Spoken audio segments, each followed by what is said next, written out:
தாவேக தலைவர் விஜய் தற்பொழுது சமூக வலைதள பக்கத்தில் ஒரு பதிவை வெளியிட்டிருக்கிறார். அதில் நீதி வெல்லும் என்ற ஒரு வார்த்தையை மட்டும் குறிப்பிட்டு அவருடைய கருத்தை சமூக வலைதளமான பக்கத்தில் பதிவிட்டிருக்கிறார்.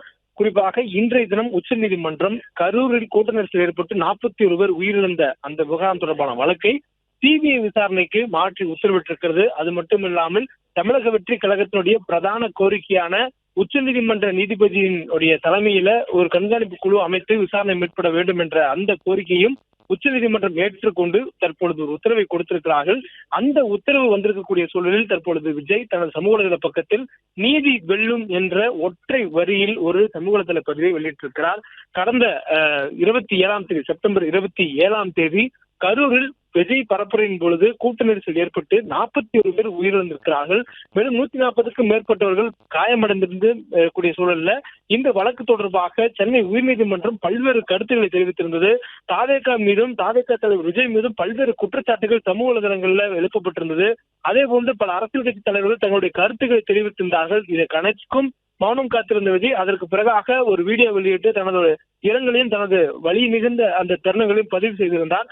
அதற்கு பிறகாக சென்னை உயர்நீதிமன்றத்தில் கொடுக்கப்பட்டிருக்கூடிய உத்தரவுகள் என்பது தாவேகா தான் குற்றவாளி என்ற நோக்கில் கொண்டு செல்லக்கூடிய விசாரணைக்காக வழிவகுக்கும் என்ற அடிப்படையில தாவேகா உச்சநீதிமன்றத்தில் மேல்முறையீடு செய்வதாக தெரிவித்திருந்தது. அதன் அடிப்படையில கடந்த வாரம் வெள்ளிக்கிழமை உச்சநீதிமன்றத்தில் தாவேகா உள்ளிட்டவர்கள் கரூர் விவகாரம் தொடர்பாக தாக்கல் செய்த வழக்கு விசாரணைக்கு எடுத்துக் கொள்ளப்பட்டிருந்தது.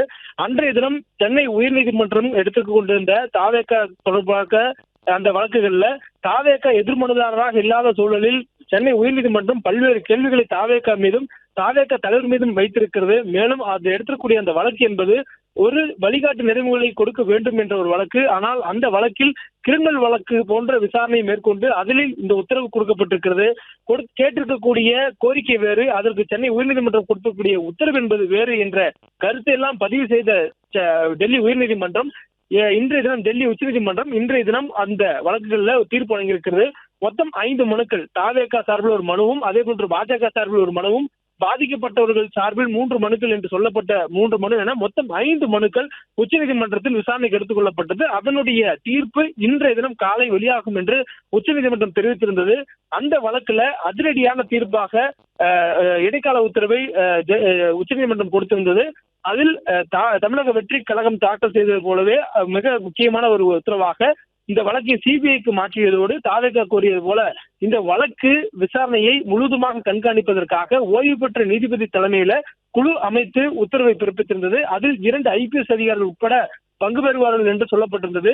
சிபிஐ விசாரணையை கண்காணிக்கக்கூடிய இந்த குழுவுக்கு சிபிஐ 1 மாத காலத்துக்கு ஒரு முறை குறைந்தபட்சமாக அவர்களுடைய விசாரணை குறித்தான நிலையை தெரிவிக்க வேண்டும். மேலும் சிபிஐ விசாரணையை இந்த குழு கண்காணிக்க வேண்டும் என்ற உத்தரவை கொடுத்திருந்தது. அது மட்டுமில்லாமல் சென்னை உயர்நீதிமன்றம் இந்த வழக்கை விசாரித்தது ஏன் என்ற காரணம் பிளே ஸ்டோர் மற்றும் ஆப் ஸ்டோரில் இருந்து பாலிமர் செயலியை QR கோடு மூலம் பதிவிறக்கம் செய்யுங்கள். செய்திகளை உடனுக்குடன் பெறுங்கள்.